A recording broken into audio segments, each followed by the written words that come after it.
Tema 14. La dictadura de Primo de Rivera, 1923-1930. Introducción. Miguel Primo de Rivera, capitán general de Cataluña, se sublevó el 13 de septiembre de 1923. El golpe contó inmediatamente con la comprensión y el apoyo de Alfonso XIII, que le encomendó la formación de un nuevo gobierno integrado exclusivamente por militares. Los sublevados declararon el estado de guerra, la suspensión de las garantías constitucionales y la disolución de las Cortes. El régimen de la Restauración era sustituido y la Constitución de 1876 se suspendida, en medio de la indiferencia popular y sin apenas resistencia por una dictadura militar. Diversos factores explican la dictadura militar. Se contemplará como una solución a la crisis del país entre la alta burguesía y gran parte de las clases medias y del ejército.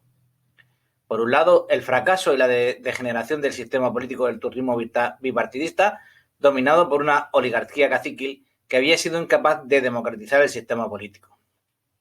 Por otro, el descontento del ejército, agudizado tras el desastre de Anual que incrementó el descrédito de los políticos y militares. Además, está el auge de nacionalismos periféricos y el ascenso de republicanos y del movimiento obrero. El contexto político internacional, caracterizado por la crisis de los sistemas democráticos y del triunfismo del fascismo en Italia en 1922, con el ascenso al poder del dictador Mussolini. Desarrollo. La dictadura tuvo 7 años de duración en la que se sucedieron dos formas de gobierno: el directorio militar, de 1923 a 1925, y el directorio civil, de 1925 a 1930, así denominados por la procedencia de sus miembros. El directorio militar se presentaba como un régimen de carácter interino con la pretensión de resolver los problemas pendientes. El directorio civil pretendía la institucionalización del régimen y mostraba más interés por las cuestiones de índole económica y social. Primo de Rivera encabezó un directorio militar que concentró todos los poderes del Estado, excluyendo a los políticos del periodo anterior. Inicialmente encontró poca resistencia, en la medida en que venía a sustituir un régimen desprestigiado y en que prometía una dictadura meramente transitoria inspirada en los ideales expresados por los regeneracionistas de comienzos del siglo, como Joaquín Costa, para restaurar el orden y desarraigar las influencias que seguían la vida política. Incluso los socialistas le prestaron una benévola neutralidad. Por lo tanto, la dictadura se presentó como heredera directa del impulso regeneracionista, dispuesta a acabar con la ineficacia del sistema caciquil. Aunque formalmente se inspiraba a veces en el modelo fascista de la Italia de Mussolini, su dictadura fue más moderada y conservadora.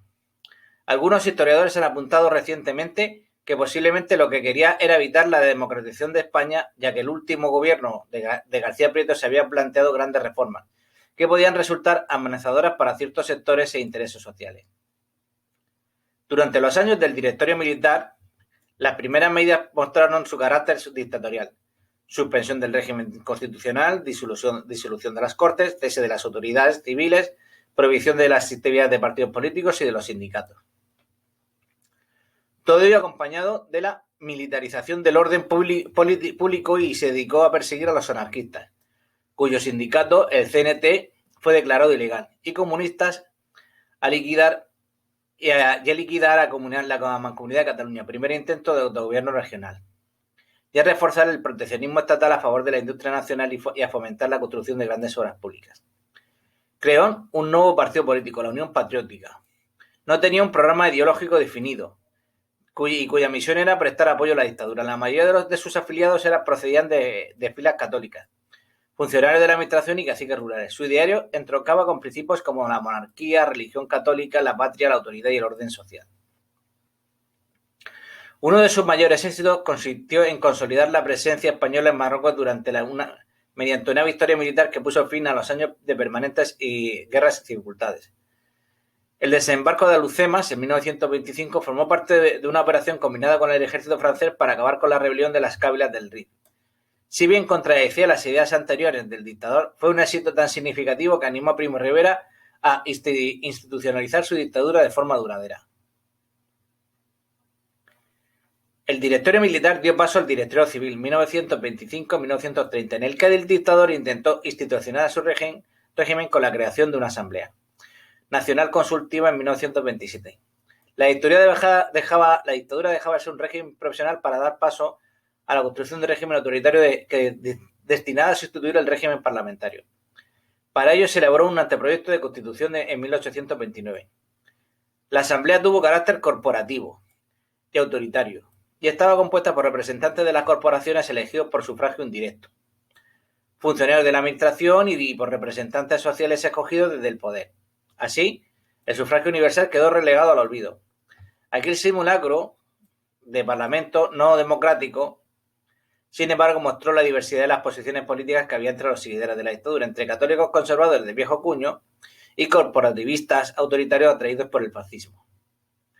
Desde el punto de vista económico, la buena coyuntura económica internacional de los años 20 benefició a la dictadura. Fueron años de política nacionalista y de dirigismo estatal, que combinaron elementos intervencionistas. Es el proteccionismo, con un impulso a la obra pública, ferrocarriles, carreteras, planes hidroeléctricos, etc. Concedía ayudas a las empresas que no pudieran competir con el exterior. También concedió grandes monopolios como el teléfono.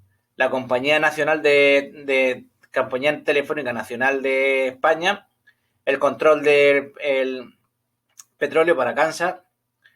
Esto supuso un déficit en el presupuesto y un gran endeudamiento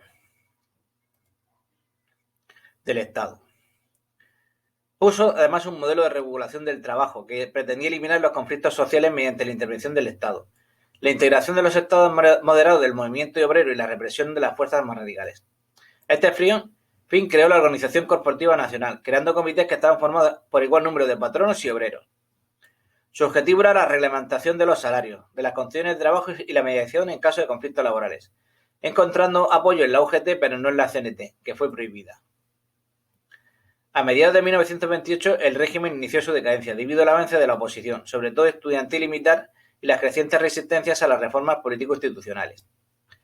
Dividido a sus seguidores y enrarecer las relaciones del dictador con el rey, no fueron capaces de afrontar el auge de la oposición, crecientemente unida y movilizada ante la amenaza de ver perpetuarse en el régimen. Esta oposición estuvo integrada por los líderes del partido de turno. Socialistas, comunistas y republicanos se unieron en una campaña contra la dictadura que amenazaba con arrastrar también a la monarquía que la había apoyado. Estudiantes, obreros y intelectuales se manifestaban contra el régimen y los propios políticos militares conspiraban contra contra Primo de Rivera. De igual modo, lo hicieron los nacionalistas catalanes, incluidos los que habían colaborado con el dictador. Finalmente, desautorizado por los altos militares y por el rey Primo de Rivera, representó su dimisión en 1930 y se exilió a París. Conclusión. La caída de la monarquía, 1930-1931. Al caer Primo de Rivera, el rey encarga formar gobierno al general Berenguer, en la llamada dicta blanda, para intentar volver al sistema de restauración, a la normalidad constitucional consistente en abrir las Cortes y aplicar la Constitución de 1876, poner en marcha los partidos y los sindicatos y convocar elecciones. El proceso fue lento y fracasó. Los españoles no confiaban en el rey por haber apoyado al dictador. La oposición empieza a organizarse. Se constituye el Pacto de San Sebastián en agosto de 1930, cuyo objetivo era proclamar la República. Firmando la clandestinidad por republicanos, socialistas, nacionalistas gallegos y catalanes, pactan una política antimonárquica y eligieron un comité revolucionario para llevarla a cabo, así como una actuación militar con la sublevación de Jaca en diciembre de 1930, mal preparada, iniciada por los capitanes Galán y García Hernández, que fueron fusilados. No encontró el eco esperado y fracasó.